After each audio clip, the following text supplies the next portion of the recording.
अस्सलाम वालेकुम। 441 point plus market आज क्लोज़ हुई है और आज मार्केट 20 जनवरी के बाद, आज 14 मार्च हो गई है, 20 जनवरी के बाद आज जो KSE 100 इंडेक्स है, समझ लें कि उसकी अलर्ट कैंडल बनी है।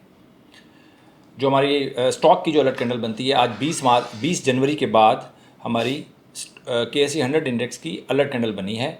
अभी हम उसको जाकर चार्ट पे भी डिस्कस करते हैं। बहुत अच्छी कैंडल बनी है, देखते हैं कि इस दफ़ा स्टॉक जो है वो सस्टेन कर पाता है या नहीं कर पाता। वॉल्यूम की बात की जाए तो वॉल्यूम कल जैसे हुए हैं, थोड़ा से कम है कल से, लेकिन ठीक है, नॉट बैड। और इसके बाद अगर हम नीचे जाते हैं थोड़ा सा, तो मारी बहुत अरसे के बाद इसकी अलर्ट कैंडल बनी है। आज ये टॉप कंट्रीब्यूटर्स में भी है। इसकी अलर्ट कैंडल बहुत महीनों के बाद, समझ लें, मैं तो मारी का नाम ही भूल गया था। आपको पता होगा कि मैं तो मारी का नाम ही नहीं लिया। तो मारी आज अलर्ट कैंडल बन गई है इसकी। फौजी फर्टिलाइज़र, फर्टिलाइज़र सिस्टम, एयरलिंक। देखिए, मैं जो सिस्टम फॉलो करता हूँ, जो स्टॉक मोमेंटम में नहीं होता वो मेरी लिस्ट में नहीं होता, हमारी एनर्जी सेव हो जाती है, इस बात को समझें। ठीक हो गया जी। PPL जिन्होंने नेगेटिव कंट्रीब्यूट किया उसमें PPL है, PSO है, Lucky, bank of Punjab, bank Al Habib. तो मार्केट थोड़ा सा अच्छे फेज़ में जाने की कोशिश कर रही है। देखते हैं कि इस दफ़ा क्या होता है। अगर इस दफ़ा भी मार्केट नीचे आई तो फिर वही स्टॉप लॉसेस वाले मसले मसाइल हो जाएंगे। तो देखते हैं कि उसको भी हम किस तरह मैनेज कर सकते हैं। ज़ाती तौर पे अगर मैं अपना पोर्टफोलियो जब मैनेज कर रहा होता हूँ तो मैं बड़ा आज़ाद होता हूँ, कितना इश्यूज़ नहीं होते। लेकिन पब्लिक के साथ जब चीज़ें चल रही होती हैं तो फिर थोड़ा सा मुझे प्रॉब्लम होती है। अच्छा जी, क्योंकि बहुत ज़्यादा अपने फ़ौरन जब स्ट्रेटजीज चेंज करूँगा तो फिर आपको समझ में नहीं आएगी। तो आपको समझाने के खातिर थोड़ा सा मुझे बैकफुट पे जाना पड़ता है और स्टॉप लॉसेस को लेना पड़ता है। अच्छा जी, अब सबसे पहले हम KSE 100 इंडेक्स को देखेंगे डेली चार्ट के ऊपर। और जो चीज़ मैं आपको समझाना चाह रहा कि ये देख लें जी कि 20 जनवरी को हमारा अलर्ट कैंडल एक बनी थी। 20 जनवरी को ये हमारा ब्रेकआउट हुआ था। 20 जनवरी को अलर्ट कैंडल बनी थी, लेकिन ये फेल हो गया था ब्रेकआउट। इसमें हमारा स्टॉप लॉस हिट हो गया था। इसके बाद चले मैं आपको निशान लगा के देता हूँ। ये देखें, ये 20 जनवरी था, यहाँ पे एक अलर्ट कैंडल बनी थी। और उसके बाद ये मार्केट, सबसे पहले तो देखें ये हाई, ऑल टाइम हाई लगा। ये मार्केट ऑल टाइम हाई से थोड़ा सा नीचे आई, फिर ये पुल बैक हुआ, यहाँ पर एक अलर्ट कैंडल बनी और वहाँ से नीचे आई मार्केट दोबारा। फिर एक दफ़ा मार्केट ऊपर गई। अलर्ट कैंडल तो नहीं बनी थी, लेकिन अलर्ट कैंडल के करीब थी। फिर ये मार्केट नीचे आई। उसके बाद अभी जो वापस गई है मार्केट, इसमें अलर्ट कैंडल बन गई है। तो यहाँ से अगर इस लाइन से ऊपर 1,15,900, याद रखिएगा 1,15,900 से ऊपर अब मार्केट को ट्रेड करना है। अगर मार्केट ने कुछ परफॉर्म करने, इसमें अगर कुछ जान हुई तो 1,15,900 से ये एक दो मंडे से ही ऊपर जो है ना उसको ट्रेड करना चाहिए। अगर ये 1,15,900 से नीचे ट्रेड करती है तो मेरे हिसाब से फिर ये मार्केट ख़राब हो सकती है। ये इसका एक ब्रेकआउट, बड़ा इंपॉर्टेंट ब्रेकआउट है। अगर यहाँ से इसने ब्रेकआउट ना किया तो फिर मुझे लगता है कि बायर्स जो है ना फिर हार सकते हैं। अभी तक सेलर्स जो हैं वो डोमिनेट कर रहे हैं, लेकिन अगर यहाँ से मार्केट ऊपर निकल जाती है तो फिर बायर्स जीत सकते हैं। ठीक हो गया। अब हम बात करते हैं इसकी आवरली चार्ट की। तो आवरली चार्ट में आप देख सकते हैं या नहीं देख सकते, देख लेते हैं जी, नहीं देख सकते। अब आप देख सकते हैं कि ये एक लाइन लगी है ऊपर, एक रेजिस्टेंस है। यहीं से मार्केट वापस आई थी 1,15,890 से। यहाँ से मार्केट नीचे आई वापस और अब दोबारा गई है जी, बड़े अरसे के बाद यहाँ से गई है वापस और अब यहाँ पर तकरीबन पहुँच गई है। 1,15,900 क्रॉस होगी तो ये लाइन भी क्रॉस हो जाएगी और ये ट्रेंड लाइन जो मैंने लगाई है इससे भी मार्केट ऊपर चली जाएगी। तो 1,15,900 बड़ा इंपॉर्टेंट है मार्केट को इन फ्यूचर या आने वाले दिनों में परफॉर्म करने के लिए। 1,15,900 से नीचे हो मार्केट तो आपने शॉर्ट टर्म ट्रेड करने वालों ने, शॉर्ट टर्म वालों ने या मीडियम टर्म ट्रेड करने वालों ने पोजीशन लेनी नहीं है। ठीक है, तो ये बात ध्यान में रखिएगा। इसके बाद हम बात करते हैं, थोड़ा सा हम चार्ट की तरफ चले जाते हैं, या हम सबसे पहले कैटेगरीज को देख लेते हैं। कैटेगरीज में जाएं तो DG खान अलर्ट कैंडल बनी है FFL की, PIBTL की, मारी की बहुत अरसे के बाद अलर्ट कैंडल बनी है, बहुत अरसे के बाद अलर्ट कैंडल बनी है। ठीक है, इसके अलावा DG खान चल रहा है कैटेगरी A+ में। मैपल लीफ सीमेंट है, पावर सीमेंट है, लकी सीमेंट है, A में पायनियर सीमेंट, सुई साउथ, अटक रिफाइनरी, फैसल बैंक, फौजी सीमेंट, निशात मिल, पाक इलेक्ट्रॉन, PSO, PTC, सुई नॉर्थ और ट्रीट। ये A और A+ वाले स्टॉक चल रहे हैं। अगर आपने शॉर्ट टर्म ट्रेड करना है, मीडियम टर्म ट्रेड करना है तो भाई A और A+ से बाहर जाने की आपको कतई ज़रूरत नहीं है। और अभी मैं आपको कुछ चार्ट भी डिस्कस कर देता हूँ जिससे आपको अंदाज़ा हो जाएगा कि क्या सूरत हाल चल रही है। अभी हम अगर ट्रेड की बात करें तो ट्रेड में आप देख सकते हैं कि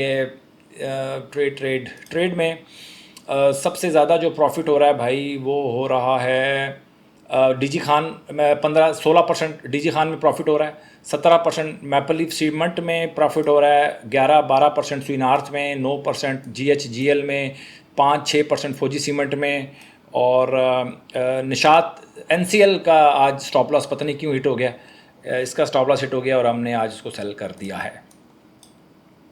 ठीक हो गया जी। और इसके बाद हम डिस्कस करते हैं जी कुछ स्टॉक्स को। अगर मैं डिस्कस करने जाऊं तो सबसे पहले मैं एफएफएल को डिस्कस करूंगा। एफएफएल बहुत अरसे के बाद इसकी एक अलर्ट कैंडल बनी है। कितने अरसे के बाद? पहले एक दफ़ा अलर्ट कैंडल बनी थी इसकी 13 जनवरी को, और इसके बाद अब बनी है। बिल्कुल समझ लें इंडेक्स की तरह चल रहा है ये भी, ये और पाक इलेक्ट्रॉन तो बिल्कुल इंडेक्स को कॉपी कर रहा है, बिल्कुल फॉलो कर रहा है।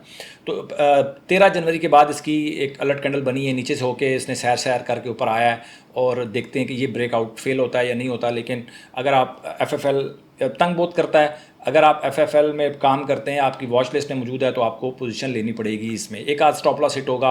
अगर आप आजकल की मार्केट में, मैंने एक नई टीकेटी एक्सटेंशन मैंने इंट्रोड्यूस करवाई है, वो कल ऑन एयर चली जाएगी। वो अगर आप देखेंगे स्ट्रेटजी, उसको अगर आप आजकल इम्प्लीमेंट कर सकते हैं, क्योंकि स्टॉप लॉस उसका थोड़ा छोटा है, इसमें 6% लेते हैं, उसमें हम 4% स्टॉप लॉस लेते हैं।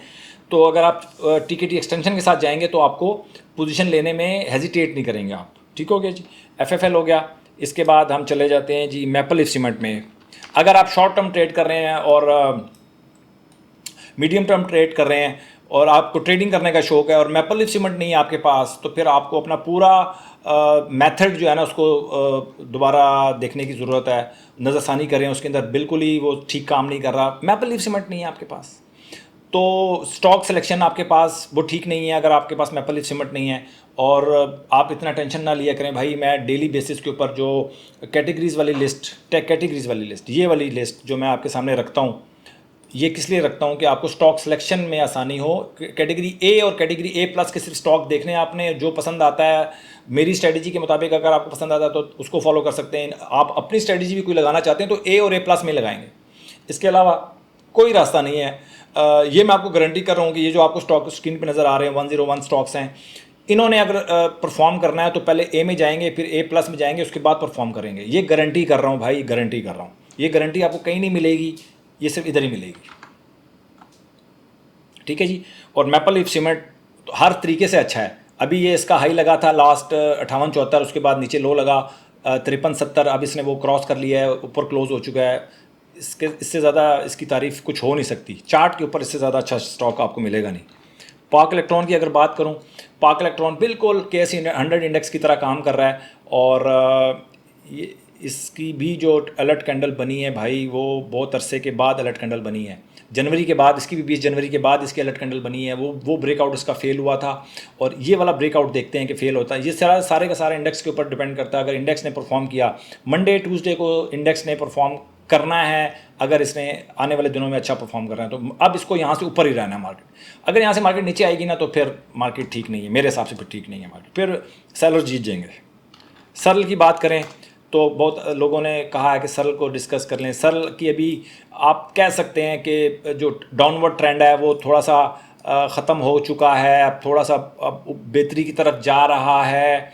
लेकिन अगर आप ट्रेड करते हैं ना, फिर भी अगर आपको सरल लेना है शॉर्ट टर्म, वैसे तो मेरे किसी खाते में नहीं है, लेकिन अगर आपने लेना है तो 96 क्रॉस होने दें, 96 के बाद उसको आप स्टॉप लॉस के साथ ले सकते हैं। ये भी है सिर्फ आपकी मतलब ख्वाहिश के ऊपर, नहीं तो अभी इसकी बनेगी अलर्ट कैंडल बनेगी तभी हम सरल में इंटर होंगे, क्योंकि बहुत सारे स्टॉक्स हैं ना। आपका ए और ए प्लस भरमार है, तो लाजमी आपने सरल के अंदर ही काम करना है। पुराने अगर आप फंसे हुए हैं सरल में तो फिर आप सोचें, फिर आप क्यों, अगर आपने लॉन्ग टर्म के लिए लिया हुआ है तो फिर सरल को बार बार रेट या बार बार किसी से इसको एनालिसिस करवाने का आपको फ़ायदा नहीं होगा। ठीक है, तो अगर आपने लॉन्ग टर्म के लिए लिया है और आप और लेना चाहते हैं तो ले सकते हैं, कोई इतना बड़ा इशू नहीं है। अच्छा स्टॉक है, और इसका हाई लगा 129 रुपये 32 पैसे, आजकल 95-96 रुपये का मिल रहा है। यहाँ पर एक ले लें, और अगली बाइंग जो है आपकी होगी तकरीबन 75-76 की, और उससे अगली बाइंग वो अंधेरे में नज़र आ रही है, चलें वो 15-20 रुपये का फ़र्क रख के आप उसके अंदर बाइंग कर सकते हैं। तो ये था जी आज की वीडियो। और वीकेंड है, वीकेंड पे मैं हर वीकेंड के ऊपर आपको एक ही पब्लिक सर्विस मैसेज देता हूँ कि आप शॉर्ट टर्म ट्रेड है करना चाहते हैं, मीडियम टर्म ट्रेड करना चाहते हैं, या आप लॉन्ग टर्म ट्रेडिंग करना चाहते हैं, अपने आप फैसला करें किस कैटेगरी में आप फॉलो होना चाहते हैं। अपने आप को कैटेगराइज कर लें। क्रिकेट की मिसाल देता हूँ आपको, क्योंकि क्रिकेट सबको समझ में आती है कि आप टेस्ट प्लेयर बनना चाहते हैं, आप वनडे का प्लेयर बनना चाहते हैं, या आप 2020 खेलना चाहते हैं।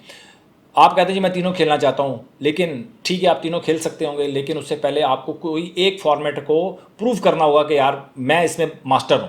पहले आप टेस्ट मैच कुछ भी, आप 2020 खेलना चाहते हैं, वो ज़रा मुश्किल होगा आपके लिए उसमें जगह बनाना। टेस्ट मैच के अंदर आपको जगह बनाना आसान होता है, उसमें आपको टाइम मिलता है, उसमें आपको टेंशन नहीं होती, तसल्ली के साथ आप अपनी जितनी भी सलाहियतें आप लोगों को दिखा सकते हैं।